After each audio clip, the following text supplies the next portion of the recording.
जय श्री कृष्णा। कैसे हैं आप लोग फ्रेंड्स? जैसा कि हम सभी लोग जानते हैं कि अब बहुत ही मेजर ग्रह जो है उनका परिवर्तन होने जा रहा है। सभी ग्रह अपना परिवर्तन करेंगे। अब जैसा कि व्यक्ति विशेष के लिए कहा जाता है कि यदि उसने जवानी के शुरुआती दौर में बाल्यकाल में मेहनत कर ली तो फिर उसका जवानी और बुढ़ापा बहुत अच्छा बीतता है। बाल्यकाल से तात्पर्य ये होता है कि यदि बचपन में उसे सही संस्कार मिल गए, बचपन में उसे सही शिक्षा मिल गई, तो फिर जवानी में वो सही कर्म करता है, जिसके फलस्वरूप बहुत ज़्यादा धनार्जन करता है और अंतोगत्वा उस धनार्जन से उसका वृद्धावस्था बहुत सुखमय बीतता है। तो ये देखिए, सब कुछ जो होता है संघर्ष उसने शुरुआती दौर में किया, जिसके प्रभाव से उसके रास्ते निर्मित होते चले गए और वो निरंतर प्रगति को प्राप्त होता चला गया। फलतः शुरुआती संघर्ष जो होता है वो उसके पूर्ण जीवन काल को आबाद करके चला जाता है। तो ऐसी ही कुछ स्थितियां आपके साथ भी बनने जा रही हैं। तो क्योंकि देखिए, मेजर ग्रह है आपके, कई मेजर ग्रह, चार चार मेजर ग्रह आप परिवर्तन करने जा रहे हैं। अपनी भाव का परिवर्तन, राशि का परिवर्तन। तो ऐसी स्थिति में आपके लिए किस तरीके से प्रभाव निकल कर आ रहे हैं? क्योंकि शनि देव जो कि देखिए कर्मठता के कारक होते हैं, कर्म फल के कारक होते हैं। और शनि देव देखिए कर्मों के अनुसार स्थितियों को बनाते बिगाड़ते भी हैं। आपने लोगों को कहते सुना होगा कि समय समय पर आपके हाथों की रेखाएं परिवर्तित होती रहती हैं। तो ये हाथों की रेखाएं देखिए आपके कर्मानुसार ही परिवर्तित होती हैं कि आपके कार्य सकारात्मक जा रहे हैं, नकारात्मक जा रहे हैं। क्योंकि ऐसा नहीं है कि भाग्य आपका परिवर्तित नहीं होता, भाग्य आपके कर्मों के अनुसार परिवर्तित होता रहता है। तो यहाँ पर देखिए, मैं ये विशेष कहना चाहूँगी, यदि आप शुभ कर्मों की ओर जा रहे हैं तो आपके जो पूर्व कर्म के जो संचित कर्म लेकर आए हैं, उन कर्मों में जो नकारात्मक कर्म होते हैं वो आपके शुभ कर्मों के द्वारा कट जाते हैं, जिसके फलस्वरूप रह जाते हैं शुभ कर्म। शुभ कर्मों में वृद्धि होती है, जिसके फलस्वरूप आपको यदि भाग्य में पूर्व दिशा में जाना लिखा है तो आप जाएंगे तो पूर्व दिशा में ही, किंतु निष्कंटक। ये होता है ज्योतिषी। तो आइए, यदि आपकी कुंडली के पहले भाव में 10 नंबर लिखा हुआ है तो ये राशिफल आपके लिए है। यदि कुंडली में कहीं भी चंद्रमा के साथ 10 नंबर लिखा हुआ है तो ये राशिफल आपके लिए। कुंडली ना होने की स्थिति में आप इसे नाम राशि से भी देख सकते हैं। यदि अभी तक आपने अपने इस चैनल को सब्सक्राइब नहीं किया है तो प्लीज़ सब्सक्राइब कर लीजिए, वीडियो को लाइक कर दीजिए, चैनल को शेयर कर दीजिए। इससे होगा क्या कि हमारे आने वाले हर वीडियो की नोटिफिकेशन मिल सकेगी आपको सबसे पहले। एक प्यारे से कमेंट करना बिल्कुल ना भूलें। कमेंट से हमें बहुत मोटिवेशन मिलता है, हौसला मिलता है और ये पता चलता है आप और क्या जानना चाहते हैं।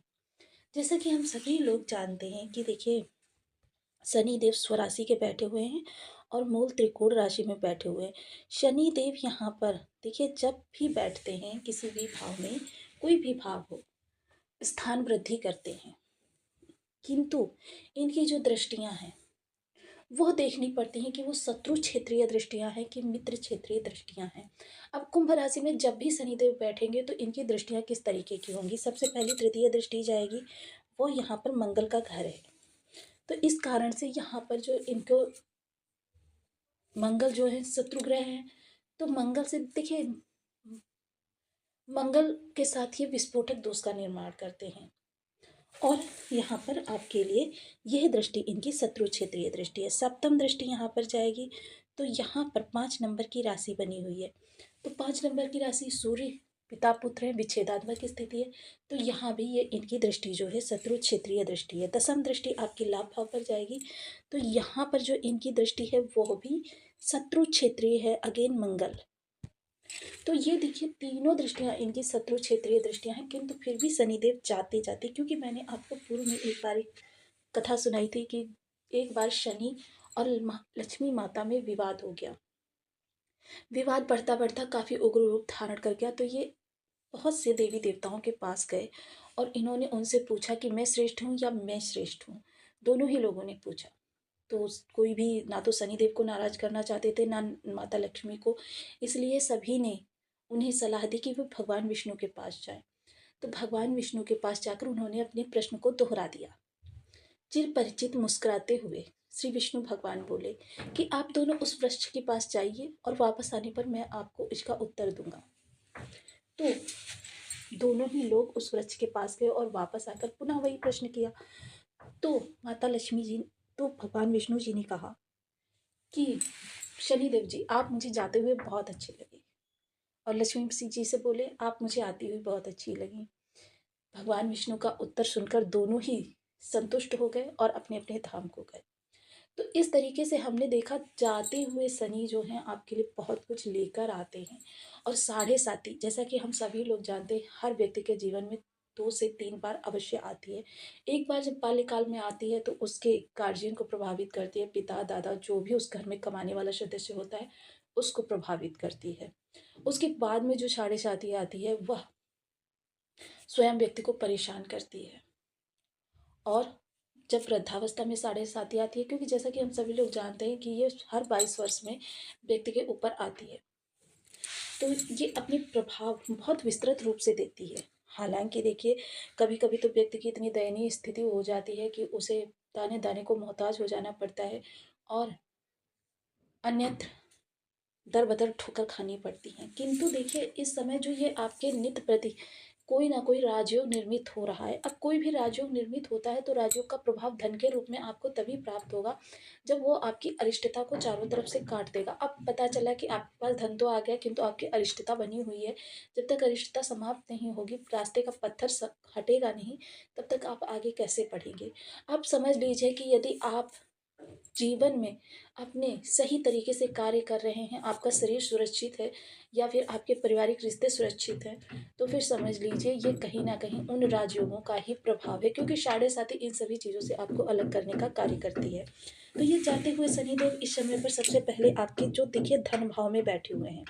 तो यहाँ पर मैं आपके लिए यह स्पष्ट रूप से कहना चाहूँगी कि धन भाव के लिए आपके लिए बहुत अच्छा होने जा रहा है। कुछ भी हो, क्योंकि शनिदेव कर्म फल कारक हैं। दशम और एकादश पर इनका पूर्ण आधिपत्य है और इसीलिए इन्हें कलयुग प्रधान देव कहा गया है। कर्मठ भी बहुत हैं।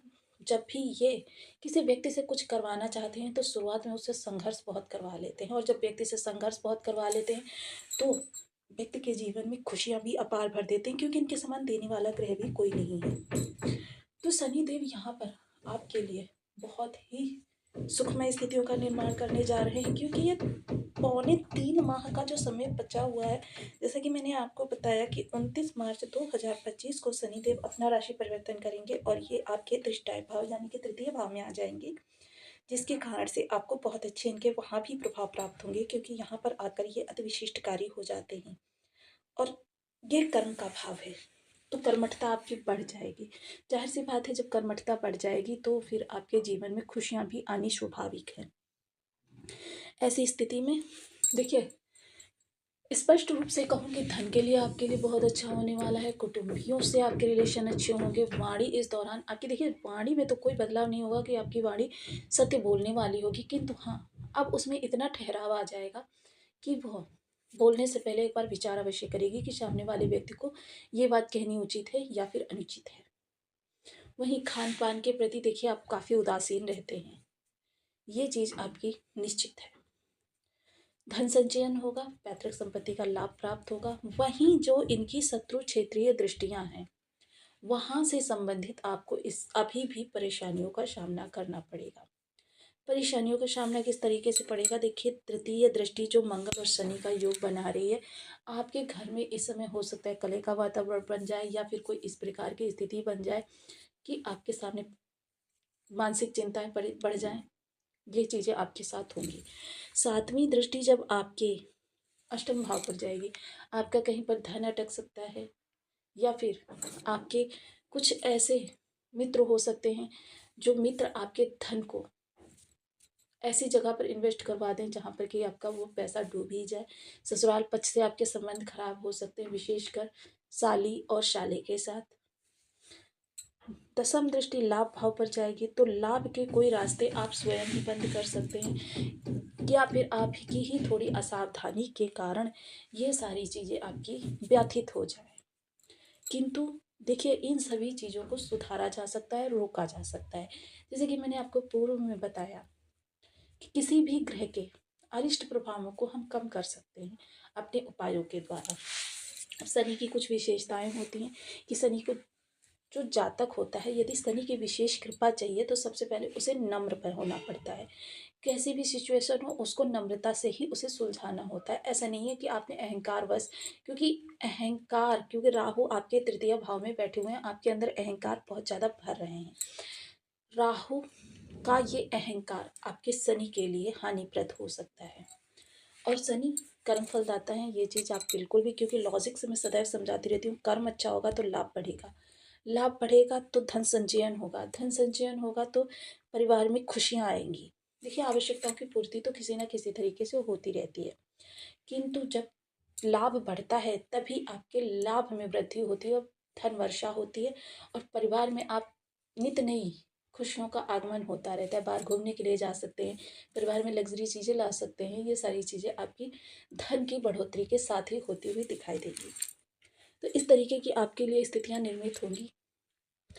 तो यहाँ पर अब शनि के लिए सबसे पहले आपको अपने स्वभाव में परिवर्तन लाना है, सदैव सत्य बोलना है। देखिए, ऐसा नहीं है कि आप कहीं पर झूठ नहीं बोल सकते। जब बहुत ही ज़रूरी हो कि आपको लग रहा हो कि यहाँ पर बहुत ज़्यादा हानि हो जाएगी, ऐसी स्थिति में आपको झूठ बोलने में कोई हानि नहीं है। तो अब सबसे पहले यहाँ पर ओम सन शनिश्चराय नमः, इस बीज मंत्र का देखिए एक नियम बना लीजिए। 1 माला, 2 माला, 5 माला, 7 माला, 11 माला का जब आजीवन करते रहेंगे, क्योंकि शनि बेहद महत्वपूर्ण ग्रह है। पीपल वृक्ष पर शनि मंदिर में या घर के मुख्य द्वार के चौखट पर तिल का दीपक अवश्य जलाएं। खून के संबंधों से जितना संभव हो सके आप रिश्ते अच्छे करके रखें। मजदूर वर्ग को उनकी ज़रूरत की चीज़ें समय समय पर दान करते रहें, ये आपके शनि को बहुत अच्छा करके रखेंगे।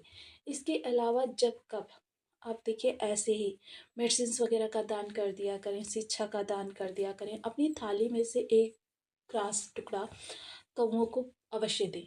इससे आपके शनि आपके लिए बहुत बेहतर स्थितियों का निर्माण करते हैं।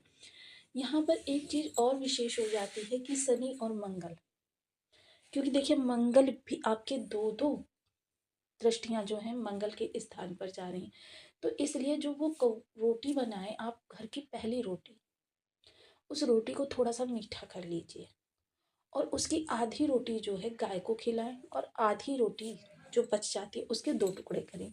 एक टुकड़ा कौओं को डालें और एक टुकड़ा कुत्ते को खिला दें। यह नित्य प्रति अपने घर का नियम बना लें। ये बहनों के लिए मैं कहना चाहूँगी, जो हमारी बहनें धर्म में विशेष आस्था रखती हैं, उनके लिए ये उनके देखिए पुण्य कर्म को भी बढ़ाएगा। परिवार में जितने भी सदस्य उनके ऑरा में रहेंगे, उनके भी संघर्षों में कमी लेकर आएगा। बहुत विशेष उपाय है जो सनातन काल से चला आ रहा है और लाखों करोड़ों लोगों को प्रभावित करता चला आ रहा है। तो इसको अपने घर का एक नियम बना लें। तो आपको वीडियो कैसी लगी मुझे कमेंट बॉक्स में ज़रूर बताएं। चैनल पर न्यू है तो प्लीज़ वीडियो को लाइक शेयर, चैनल को सब्सक्राइब करना बिल्कुल ना भूलें। मिलती हूँ नेक्स्ट वीडियो में, तब तक के लिए नमस्कार। अपना ध्यान रखें, स्वस्थ रहें, मस्त रहें।